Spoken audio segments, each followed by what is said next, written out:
all over Bill, the place. let's pick up on the economy. The unemployment rate as of Friday is at a 5-year high. Banks continue to close. The government is about to take over the mortgage giants Fannie Mae and Freddie Mac. Aren't those all killers for the Republicans?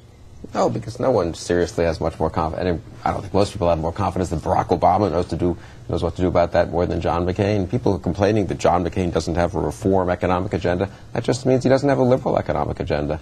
And conservative economic policies, lower taxes, etc., are reasonably popular and remain reasonably popular. I don't think the McCain campaign needs to shy away from a debate on tax policy, on energy policy, on health care policy, for that matter. So I think he's in pretty good shape. I think in fact he's in quite good shape, McCain.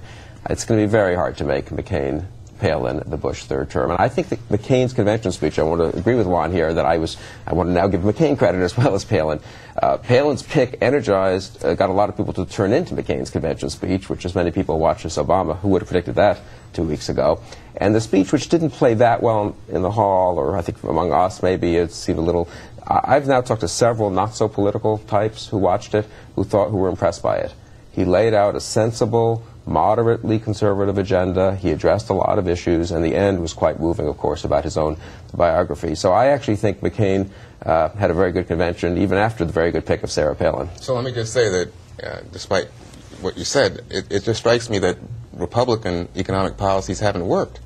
If you're thinking about unemployment, if you're thinking about why the banks are closing, with regulation of the Wall Street and all the kind of excesses and what's going on with Fannie Mae and Freddie Mac. Who were the great defenders of Freddie Mae and Fannie Mac in Washington? For the longest time, sadly, the Democrats were. Party. But no longer. That's nice. Now they've decided, all of our Democratic cronies who are running Freddie Mae and Fannie Mac. Let's grant you that one issue, but we're talking about 8 years, and we're talking about bad economic performance for working-class Americans. The truth of the matter is that the economy grew in the face of unbelievable headwinds, to include Hurricane Katrina and 9/11 throughout most of these 8 years.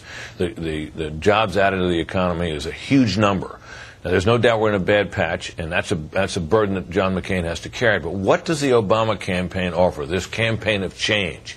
It offers a set of really almost pre-Clinton Democratic ideas. It's the same old stuff. Higher taxes, more regulation. They're going to be tough on trade, which means that there won't be free trade as we know it under an Obama administration. Now, these ideas, there's nothing new about these ideas. Indeed, they're in many respects older than old, which I think in a way flies in the face of the Obama message of change, and I think is a weakness for his campaign. His prescriptions are the same old medicine. Do you think that when people hear that, in fact, Barack Obama is not going to raise taxes on people who earn less than $250,000, and that maybe the rich in this country should bear their share of any burden for the cost of the war on terror, bear their share of the cost for protecting us after 9/11. People might say, oh, well, gee, why didn't President Bush and the Republicans do that? Well, Juan, if you look at the share of taxes paid by the rich in America today of the national revenue, it is higher than ever.